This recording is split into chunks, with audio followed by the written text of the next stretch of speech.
nambah ya? Dan tidak berkurang kalau tidak diambil. Betul? Pemilik bank itu kan cuma beberapa orang di Indonesia. Ada satu orang yang punya 10 bank, namanya dibeda-bedain. Yang punya dia juga. Sudah.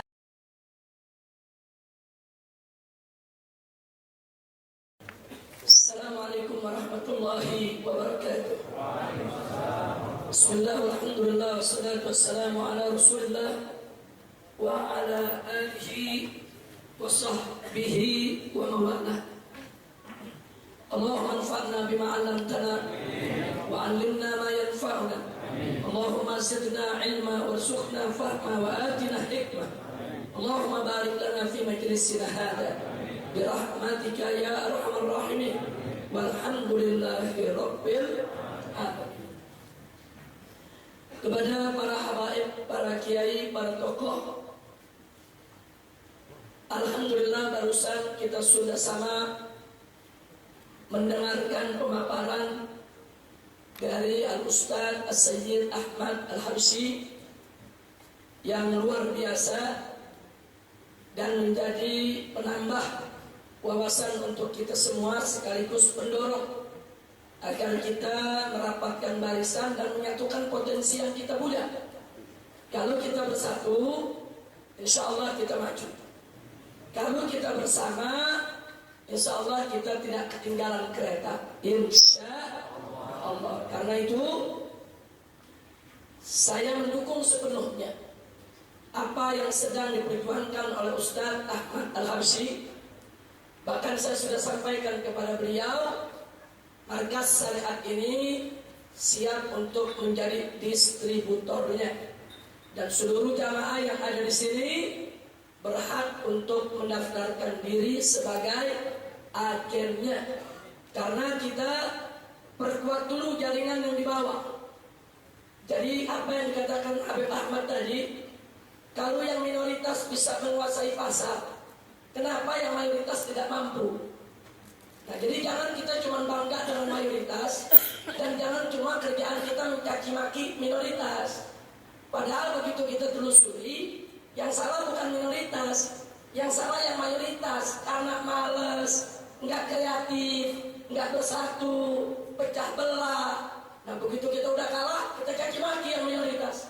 Begitu kita sudah kalah, kita musuhi yang minoritas. Nggak begitu. Dalam hal bidang ekonomi ini, kalau kita melakukan perlawanan perang ekonomi, kita harus lakukan secara gentleman. Jadi kalau mereka melawan kita dengan ekonomi, harus kita hadapi dengan ekonomi. Ya, jadi sekali lagi, kalau minoritas ini pandai mengolah, pandai bermanajemen, pandai mengatur administrasinya, pandai menguasai dari hulu sampai ke hilir di dalam, yaitu produk-produk yang mereka punya, mereka kuasai mulai dari pabriknya sampai kepada pengecernya. Ini semua karena kesalahan kita, karena kita lemah, karena kita tidak bersatu, akhirnya kita dikuasai oleh orang lain. Nah, karena itu majelis ini bukan untuk mencaci maki orang di luar kita, tapi untuk membangkitkan semangat kebersamaan kita, semangat bersatunya kita untuk maju. Saya tanya semua, siap bersatu? Ya. Siap bekerja sama? Ya. Siap untuk maju? Ya. Takbir. Shallu ala Nabi. Nah, kalau barusan Habib Ahmad bercerita soal salah satu produk, insya Allah kalau beliau tidak ada halangan, Habib Ahmad bulan yang akan datang bisa datang lagi kemari untuk memperagakan soal lampu. Jadi bagaimana lampu yang beliau ciptakan ini itu bisa menyedot polusi yang ada di sekitar kita, asap-asap yang ada di sekitar kita. Nanti biar dia peragakan. Nah, udah gitu lampu ini hemat, sangat hemat. Udah harganya murah, hemat listrik, lampu sehat. Nah, insya Allah bulan depan Habib Ahmad bisa menyiapkan waktu lagi, insya Allah. Nah, sekarang masih kita bicara soal perekonomian, soal keuangan umat, perlunya kebersamaan. Maka saat ini saya akan menguraikan kepada seluruh jamaah, mudah-mudahan waktu yang ada cukup bisa kita gunakan yaitu tentang satu tema yang sangat urgen. Tidak lain dan tidak bukan adalah tentang Bank Zionis. Saya berikan judul di sini, Bank Zionis. Bank Zionis ini bekerja atas dasar riba.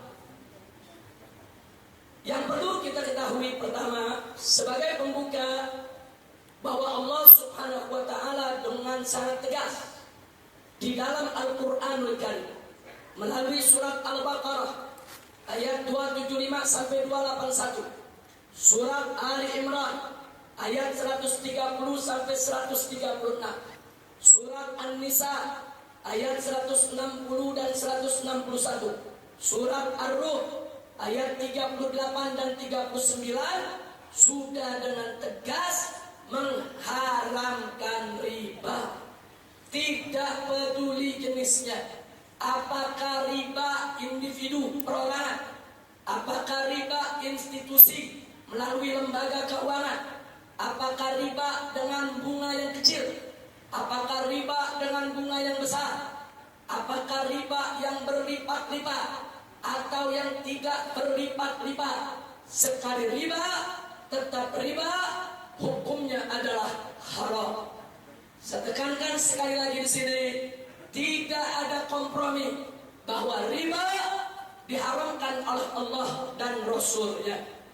Nah, di antara ayat tersebut nanti silakan kita baca bagaimana Allah menjelaskan kepada kita tentang keharaman riba dalam surat Al-Baqarah ayat 275.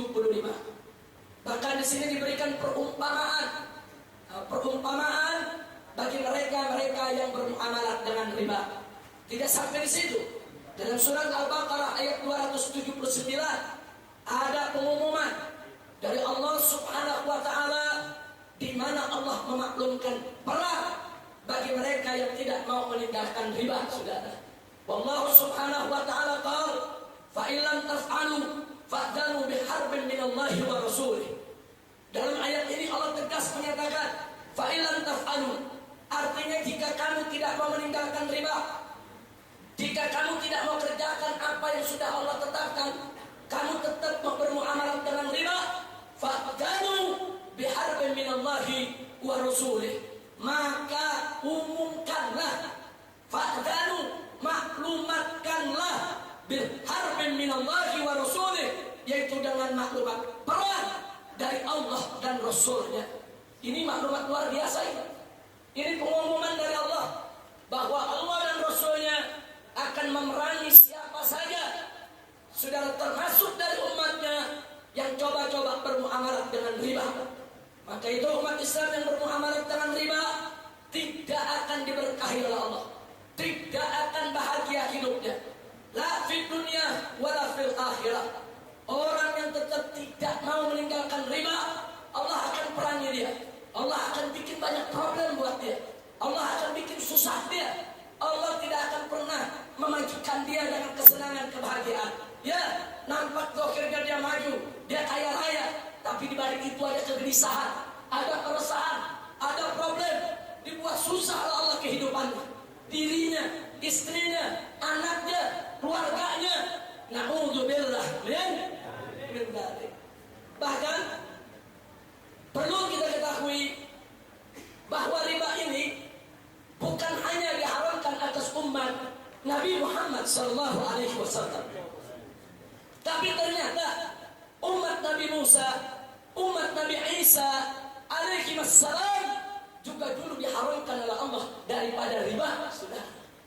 Enggak boleh umat Yahudi itu diharamkan untuk bermuamalah dengan riba. Umat Nasrani itu diharamkan untuk bermuamalah dengan riba. Mari kita lihat, sudah, larangan riba yaitu di dalam Bible, baik perjanjian lama maupun perjanjian baru. Perjanjian lama itu dipakai oleh umat Yahudi. Kita lihat dalam kitab Ulangan 23 ayat 19, kitab Nehemia 5 ayat 10, kitab Keluaran 22 ayat 25, kitab Imamat yaitu 25 ayat 36, dan seterusnya. Jadi di dalam Bible begitu banyak ayat yang umat Nasrani juga diharamkan untuk bermuamalah dengan riba. Jadi orang-orang Nasrani yang tekun beragama nggak bakal mau dia makan riba. Orang-orang Yahudi yang tekun beragama nggak mau dia makan riba. Umat Islam yang tekun beragama tetap tidak akan pernah mau makan riba. Tapi jangan lupa, di antara orang-orang ini banyak yang munafik, banyak yang fasik, ngaku beriman, ngaku beragama, tapi mereka langgar aturan Allah Subhanahu wa Ta'ala. Nah, kalau itu terjadi di kalangan umat Islam, itu juga terjadi di kalangan Yahudi dan Nasrani, saudara. Dan yang paling utama khususnya kalangan Yahudi yang sering menentang hukum Allah. Akhirnya orang Yahudi bikin aturan sendiri, saudara, khususnya kalangan Zionis. Mari kita lihat bagaimana Zionis dengan riba, saudara. Zionis ini adalah gerakan masyarakat Yahudi dunia untuk menaklukkan seluruh bangsa, ya kawan. Mari kita lihat Zionis dan riba. Mereka bagi dua. Apa hukum riba sesama Yahudi dan apa hukum riba dengan selain Yahudi? Saudara, Zionis menetapkan di dalam protokolnya, mereka punya protokol Zionis, bahwa transaksi riba sesama Yahudi hukumnya adalah haram. Jadi sesama Yahudi nggak boleh makan riba. Kalau Yahudi satu ngasih utang kepada Yahudi lain nggak boleh pakai riba. Tapi dengan selain Yahudi wajib untuk diribakan. Dia rubah hukum Allah, dia rubah hukum Taurat, dia rubah hukum Musa alaihissalam. Sesama Yahudi haram, tapi dengan selain Yahudi wajib. Nah, sementara Nasrani dengan Islam sampai hari ini masih sama-sama mengharamkan riba, saudara. Sampai hari ini. Jadi ajaran Nasrani dan ajaran Islam, riba haram kepada siapapun. Nah, tapi memang faktanya di tingkat implementasi banyak umat Nasrani bermuamalah dengan riba. Bahkan juga banyak umat Islam yang nyata-nyata riba diharamkan, mereka pun bermuamalah dengan. Jadi supaya kita tahu. Nah sekarang dengan prinsip Zionis ini, akhirnya Zionis menjadi perintis Bank Ribawi Internasional, saudara. Jadi Zionis inilah yang pertama kali membuat bank riba. Zionis inilah yang merintis bank riba. Zionis inilah yang memelopori bank riba, saudara. Apa tujuannya? Mendirikan bank dunia untuk taklukkan seluruh bangsa. Nah, ada yang nanya, Habib, Zionis kan dikit, kok bisa menguasai dunia? Kan dulu mereka terusir, mereka dikejar Nazi, mereka dibunuh oleh Nazi, mereka miskin, mereka menderita. Kok bisa aja mereka kuasai dunia? Ini bagaimana ceritanya? Bagaimana ceritanya? Kok mereka bisa kuasai dunia? Bahkan ada yang mengatakan, ini cuma paranoidnya umat Islam saja kali ini. Nah, ini cuma kita ngarang-ngarang kali ini. Gak mungkin lah Zionis sudah jumlahnya sedikit, dimusuhi di dunia. Kok bisa kuasai dunia? Ini yang akan kita uraikan pada hari ini, supaya kita tahu bagaimana cara mereka menguasai kita. Ya. Begitu saya minta semua, tolong perhatikan baik-baik paparan kita hari ini, ya ikhwan. Seluruh umat beragama, khususnya Nasrani dan Islam, mengharamkan riba. Yahudi tahu, Islam mengharamkan riba, Nasrani mengharamkan riba. Sehingga Yahudi menjadikan ini sebagai peluang. Mereka bisa mengembangkan riba tanpa saingan dari Nasrani dan tanpa saingan dari umat Islam. Karena Islam dan Nasrani sama-sama mengharamkan riba. Sedangkan Zionis, tadi sudah kita lihat, sesama mereka riba nggak boleh. Kepada orang lain, riba menjadi wajib. Nah ini mereka jadikan peluang. Mereka bisa tampil mengolah riba tingkat dunia tanpa ada saingan. Karena saingan besar mereka itu adalah Islam dan Nasrani. Saingan besar Yahudi, Islam dan Nasrani. Islam dan Nasrani masih berpegang riba haram. Yahudi sudah melepaskan itu ajaran sehingga mereka merasa tidak punya saingan. Dan bagaimana cara kerja mereka? Mari kita uraikan pelajaran berikut ya ikhwan. Perhatikan baik-baik. Pertama, kaum Zionis ini masuk di dalam persoalan menabung. Mereka meletakkan filsafat, teori-teori, metode bagaimana dengan menabung ini mereka bisa mengais keuntungan besar-besaran. Kalau bicara menabung di masyarakat biasa, yang namanya menabung di celengan itu tidak bertambah kalau tidak ditambah. Betul. Kadang-kadang bisa kurang, padahal kita nggak ambil. Bisa nggak? Bisa terjadi nggak? Dan yang ketiga, bang seenaknya minjemin ke orang lain tanpa izin kita. Bisa nggak? Nah, saya mau tanya, nih kalau kita lihat begini nih, yang namanya menabung yang mana ini? Pertanyaan saya, yang namanya nabung yang mana nih? Yang atas apa yang bawah? Yang celengan apa yang bawah? Celengan namanya menabung. Yang di bawah, ini makhluk baru nih. Yang namanya celengan enggak nambah kalau tidak ditambah, enggak berkurang kalau enggak diambil. Yang itu baru. Dan orang lain enggak bisa pakai kecuali dengan izin. Kalau di bank enggak begitu. Bisa nambah tanpa ditambah, bisa kurang tanpa diambil, dan duit kita bisa seenaknya dipinjamin bank, terserah bank, tanpa kita bisa melarang, saudara. Inilah bedanya celengan dengan bank. Nah, pertanyaan saya, yang namanya menabung yang mana? Jujur, yang mana? Celengan. Celengan. Nah, sekarang mari kita lihat, muncul pertanyaan. Saudara, kenapa di bank itu yang sebetulnya bukan menabung, kok disebut menabung? Berarti ada kebohongan.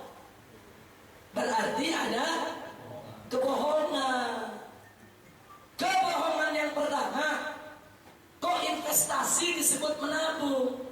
Itu kalau kita memasukkan uang ke satu pihak, bisa bertambah tanpa ditambah, bisa berkurang tanpa diambil, itu namanya investasi.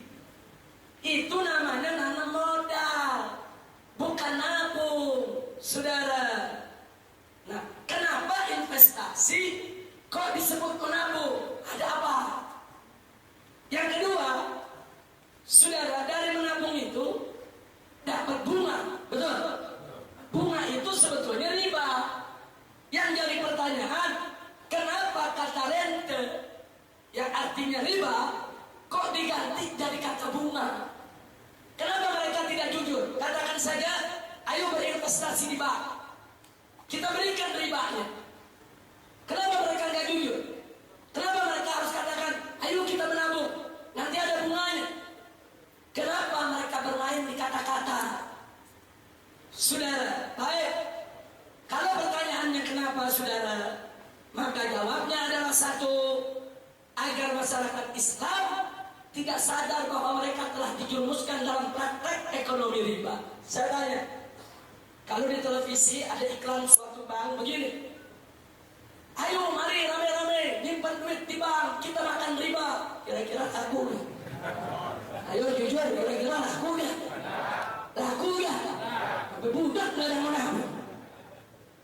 Jadi kalau mereka di televisi jujur ngomong ini riba, nggak ada yang menyimpan duit di bank, saudara. Sampai petani-petani di kampung pun, saudara, sebodoh-bodohnya petani, saudara, kalau disebut yuk makan riba, nggak bakal mau. Sebab umat Islam yang masih fanatik dengan hal-hal masih banyak, saudara. Makanya mereka nggak berani sebut riba. Mereka sebut ini bunga,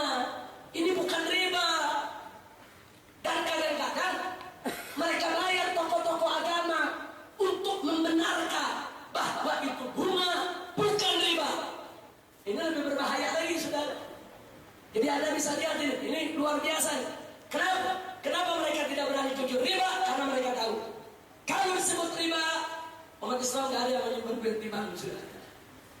Nah, yang kedua, saudara, tidak lain dan tidak bukan agar ekonomi riba dapat menggunakan dana masyarakat Islam untuk membesarkan kelompoknya. Yang ketiga, saudara, agar seluruh umat Islam setiap hari mendukung kegiatan dan kemewahan para ekonom riba tanpa mereka sadari. Kira-kira sampai di sini jelas tidak? Jelas semua? Jadi kenapa mereka tidak jujur? Ya kalau mereka jujur, umat Islam kadang menabung. Nah, jadi supaya umat Islam nyimpen di bank, disebutlah menabung. Mereka nggak berani sebut investasi, karena kalau investasi itu mestinya untung berjuta, yang kecil nggak mau nanggung rugi, maunya untung saja. Nah, akhirnya dikatakan menabung. Nah, supaya mereka tertarik dengan menabung, maka diberikanlah bunga. Baik, sekarang muncul lagi pertanyaan yang berikut. Sudah, kok nyuruh orang nabung sampai begitu ngotot, sudah? Sampai untuk ngajak orang nabung, saudara, mereka rela melakukan promosi besar-besaran. Promosinya nggak tanggung-tanggung, saudara, untuk mengajak masyarakat menabung. Satu, mereka berani bayar iklan mahal. Mereka berani beli program acara di radio dan di TV hingga miliaran rupiah. Miliaran di TV tiap hari mereka iklankan. Itu nggak main-main itu iklannya itu. Sekali tayang bisa ratusan juta. Mereka beli program kadang-kadang 1 jam untuk suatu bank, sudah. Mereka undang artis, mereka undang selebritis, mereka undang tokoh. Saya mau tanya, itu biayanya murah atau mahal? Nggak sampai di situ, saudara. Bahkan mereka tambah iming-iming, bunganya tinggi dan diberikan hadiah. Kadang-kadang mereka siapkan hadiah 100 Mercedes, 50 mobil Volvo, luar biasa, mobil yang harganya MM-an. Kita coba berpikir pelan-pelan, ini ada apa ini menabung? Kok mahal benar iklannya? Saya mau tanya, kalau mereka nggak dapat untung dari tabungan kita, apa mau mereka bikin promosi mahal? Ayo jawab semuanya. Kalau mereka nggak dapat untung dari tabungan kita, apa mau mereka bikin promosi mahal? Enggak, saudara. Kira-kira kalau buat iklannya 1 miliar, kira-kira apa untungnya cuma 100 juta? Iklannya 100 miliar. Saudara, kira-kira untungnya berapa? Untung bisa triliunan, saudara. Nggak ada buat dapat untung 100 juta, pasang iklan 1 miliar, tekor dulu. Kira-kira jelas gak sampai di sini? Jadi ada sesuatu, saudara. Kenapa? Kok mereka berani promosi mahal? Dengan beli program di TV, pasang iklan di TV, pasang baliho di mana-mana, belum lagi masuk majalah, bikin brosur, saudara, ditambah iming-iming hadiah. Hadiahnya mengagetkan, saudara, luar biasa. Itu hadiah miliar-miliaran dia bagi-bagi. Ada hadiah yang diundi, ada hadiah langsung tanpa undian. Kenapa mereka berani lakukan itu, saudara? Ada apa? Satu, saudara, promosi untuk menarik dana masyarakat sebanyak-banyaknya dan sebesar-besarnya. Kenapa? Sebab semakin besar dana yang tersedot, saudara, maka semakin banyak mereka mendapatkan peluang untuk mengelola dana tersebut, sehingga dana yang terkumpul tersebut bisa diribakan secara berlipat-lipat. Nggak sampai di situ. Sebagaimana tadi kita sebut, semakin banyak dana masyarakat yang terkumpul, maka semakin besar keuntungan yang bisa diraih oleh para pemilik bank tersebut, saudara. Sampai di sini dulu. Kira-kira jelas tidak? Jelas tidak? Jadi perlu kita urai. Kita berpikir jernih. Iya ya, dia berani iklanin miliar-miliaran. Ada apa dengan tabungan kita? Ini tabungan kita diapakan oleh mereka, saudara. Nah sekarang baik, langsung kita masuk, saudara. Dan yang berikutnya adalah Yang menariknya bahwa bank memiliki kebebasan untuk memakai duit kita. Emang ada bank nanya kita dulu boleh digunakan untuk ini atau itu? Bank bebas. Sudah begitu kita membuka tabungan di bank atau rekening di bank, sejak awal buka tabungan sudah ditetapkan bahwa hanya bank yang berhak untuk mengelola dana, sehingga bank bebas menyalurkan dana untuk dipinjamkan kepada siapa saja yang diinginkannya. Betul? Sampai di sini saya tanya, kira-kira betul tidak? Baik, pertanyaannya kenapa? Kenapa kita tidak dilibatkan untuk mendistribusikan dana yang kita punya? Kenapa cuma sepihak? Kenapa cuma bank doang yang boleh menentukannya? Jawabannya saudara, supaya bank bebas memodali perusahaan pribadinya atau kelompoknya. Duit yang terkumpul miliaran triliunan, dia bisa bagi-bagi buat ponakannya, buat anaknya, buat cucunya, buat istrinya, buat temannya, buat kelompoknya, buat golongannya saudara, untuk dimodali, dan dia tidak akan berikan kepada orang yang bukan dari kelompoknya saudara. Hati-hati. Kira-kira sampai di sini jelas tidak? Jelas tidak? Untuk lebih jelasnya saudara, mari kita lihat kerja bank riba. Perhatikan baik-baik. Bank Sionis itu bank riba. Dia kalau ada orang menabung, orang yang menabung tersebut diberikan bunga. Katakanlah kita asumsikan bunga untuk penabung saudara 10%. Uang dari penabung dipinjamkan ke pengusaha. Kita asumsikan ke pengusaha dikenakan bunga 12%. 12%. Pertanyaannya, kenapa penabung dikasih 10%? Kok besar? Supaya orang mau nabung. Semakin besar bunganya, orang makin rajin menabung. Nah, lalu kenapa untuk pengusaha hanya ditambahkan 2%, 12%? Supaya nggak terlalu membebani pengusaha.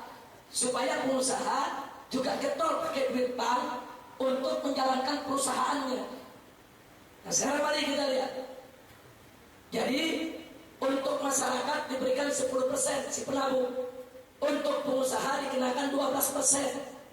Nah begitu 12% diambil dari pengusaha, 10% diberikan penabung. Bank dapat berapa? 2%. Orang lihat kok dikit bank dapatnya ya. Sebentar kita hitung saudara. Bank cuma dapat 2%, dibagi 2. Saudara, pemilik bank nggak ngambil banyak, cuma ngambil 0,5%. Yang 1,5% untuk pegawai bank, untuk beli gedung bank, untuk perawatan bank, untuk sarana prasarana bank, untuk gaji pegawai, untuk bayar satpam, untuk operasional, untuk menyiapkan komputer dan lain sebagainya 1,5%. Kalau kita lihat di sini pemilik bank persentasenya dikit tidak? Dikit, 0,5%. Untuk apa? Supaya masyarakat lihat bahwa mereka bukan lintah darat, mereka bukan rentenir, mereka ngambil dikit, cuma 0,5%. 10% kan buat masyarakat. Mana kita diuntungkan, duit pengusaha diambil supaya bagi-bagi itu keuntungan dalam masyarakat. Makanya jangan kaget, kadang-kadang tokoh agama ikut-ikutan mendukung bank riba, saudara, karena melihat kelihatannya kecil jumlahnya. Sampai di sini jelas tidak? Sekarang kita kalkulasi, saudara. Mari kita lihat. Asumsi bunga 12% dari masyarakat dan bank.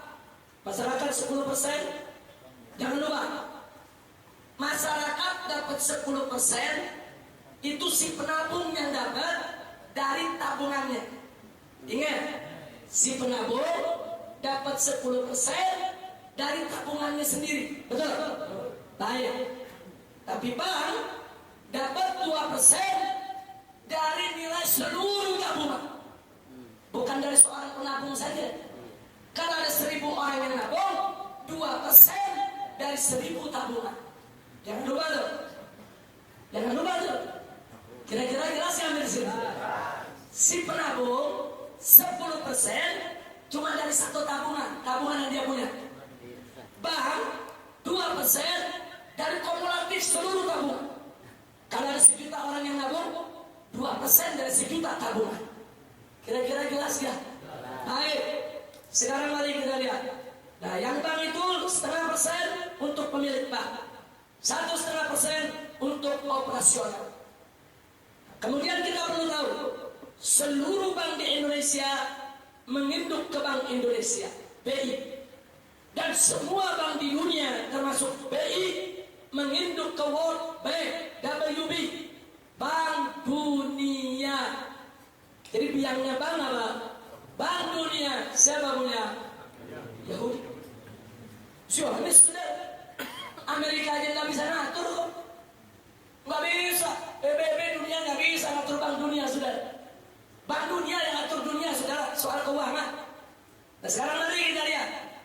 Kita buat hitungan global. Perhatikan baik-baik. Contoh, saudara, jika di Indonesia ada 10 juta penabung, 10 juta penabung, kita rata-rata aja. Satu orang menabung 100 juta. Nah, di Indonesia yang nabung bukan 10 juta, saudara, 100 juta lebih yang nabung. Jumlah orang yang nabung, kita ambil 10 juta aja yang nabung. Kalau 10 juta penabung, di rata-rata satu penabung 100 juta, maka dana yang terkumpul 1.000 triliun. Berapa semua dana? 1.000 triliun. Nah, dari 1.000 triliun, setiap penabung dapat 10 juta. Kan dia nabung 100 juta. Kalau 10% dapat berapa? 10 juta. Setiap penabung dapat 10 juta, 10 juta, 10 juta. Tapi saya tanya, banknya dapat berapa? 2% kali 1.000 triliun dapat 20 triliun. 20 triliun. Yang 5 triliun untuk pemilik bank, yang 15 triliun untuk operasional.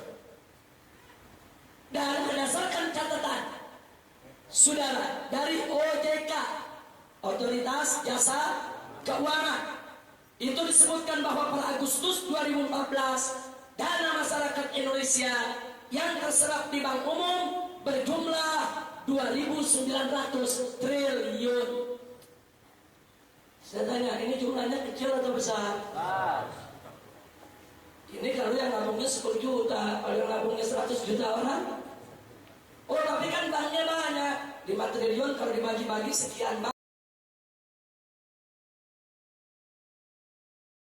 Pemilik bank itu kan cuma beberapa orang di Indonesia. Ada satu orang yang punya 10 bank, namanya dibeda-bedain. Yang punya dia juga. Sudah. Jadi jangan lupa, bank-bank besar di Indonesia ada banyak, saudara. Enggak sampai 10. Yang lain itu di bawah itu cuma anak buahnya, saudara. Coba kita lihat. Jadi dana yang mereka serap luar biasa. Ini kita bilang tadi, kalau 1.000 triliun saja, bank sudah dapat 20 triliun. Nah, kalau di tahun 2014 ada 2.900 triliun, berarti 3 kali lipatnya. Bank mendapat, saudara, 60 triliun. Dan jangan lupa, ini saudara, 20 triliun ini, saudara, per bulan. Kita bukan cerita per tahun, per bulan dapat. Saya tanya, kecil atau besar? Penabung dapat berapa? 10 juta. Ada juga yang setahun, ada juga yang deposit 3 bulanan, ada yang deposit 6 bulanan, memang ada yang tahunan. Saudara, tapi tetap jumlah yang dimiliki bank sangat fantastis. Mau per bulan, mau per 3 bulan, mau per 6 bulan, ataupun per tahun. Kira-kira sampai di sini jelas tidak? Baik, sekarang mari kita lanjutkan, saudara, soal kredit bank riba. Pertanyaannya, itu yang punya bank, duit sebanyak itu diapakan? Mari kita lihat cara kerjanya, saudara. Ini bank riba, pemilik bank Zionis. Bang Zionis ini punya perwakilan di Eropa. Ada Yahudi, ada juga bankir-bankir Nasrani yang tidak mau mengamalkan agamanya. Karena kan agama Nasrani kan mengharamkan riba, saudara. Bankir Nasrani yang tidak mau mengamalkan agamanya, saudara. Nah begitu juga orang-orang Islam yang gak mau mengamalkan agamanya, saudara. Ini jadi agen-agen mereka. Khusus di Indonesia, dari 10 besar bank riba yang ada di Indonesia, itu semuanya dimiliki oleh kafir-kafir asing dan kafir-kafir asing, saudara. Fakta, kafir asing dan kafir. Artinya kita dapatkan di Indonesia ada antek-Zionis, yaitu kafir asing yang menjadi cabang dari bank dunia yang dikuasai oleh Zionis. Baik, sekarang mari kita lihat. Ini kafir asing punya bank besar di Indonesia. Datanglah orang-orang yang ingin minta kredit pengusaha. Pertama, datang orang yang bernama Acong. Kedua, datang orang yang bernama Markus. Ketiga, datang pengusaha yang bernama Abdullah. Saya mau tanya, kira-kira kalau 3 orang mengajukan kredit, yang mana yang dapat? Andai kata banknya milik saya, ada 3 orang datang, terus terang saja, Abdullah dulu yang saya kasih. Betul? Ya manusiawi. Kita jangan salahkan, saudara. Jadi kalau asing, ada 3 orang datang meminjam, yang satu Acong, yang satu Markus, yang satu Abdullah. Kira-kira mau dikasih siapa? Wajar tidak? Jangan nyalain asing, saudara. Orang dia kan yang pegang itu duit. Yang pegang itu duit dia. Kalau saya yang pegang duit, ya Abdullah dulu saya kasih. Saya kasih Abdullah, Soleh, Udin, Rahmat. Kenapa? Karena tidak bisa dibohongi. Hubungan satu keyakinan itu amat kuat. Apalagi kalau ditambah dengan hubungan satu suku, satu keluarga. Ada Muhammad, ada Abdullah. Datang ke saya minjem duit. Abdullah ponakan saya, Muhammad orang lain. Yang mana dulu saya kasih? Itu manusiawi. Itu manusiawi. Kita akan kasih keluarga dulu yang dekat, kali jauh yang seiman dulu. Kira-kira begitu ya? Yakin? Betul. Jadi kalau ini bank dikuasai duitnya oleh kafir asing, Acong, Markus, Abdullah datang, kira-kira dikasih siapa? Baik, kalau yang datang 2, Markus sama Abdullah. Si Markus sama si kafir asing seagama, Abdullah beda agama. Kira-kira dikasih yang mana? Jujur, dikasih mana? Yakin? Baik, jadi Abdullah bagiannya paling akhir. Nah karena itu kalau ini terjadi, jangan kaget kalau Acong dapat 70% dari dana permodalan, Markus dapat 20%, Abdullah kasihlah 10% supaya enggak dibilang rasis. Jadi kalau nanti ada orang protes, wah ini cuma yang satu sukunya doang dikasih. Siapa bilang? Itu ada pengusaha namanya Abdullah, kita yang bantu. Tertutup rasis-rasisnya sudah ada. Ini politik ekonomi, kira-kira jelas tidak? Paham semuanya? Baik, sampai di sini kita dengarkan azan zuhur dulu. Kira-kira sampai di sini jelas tidak?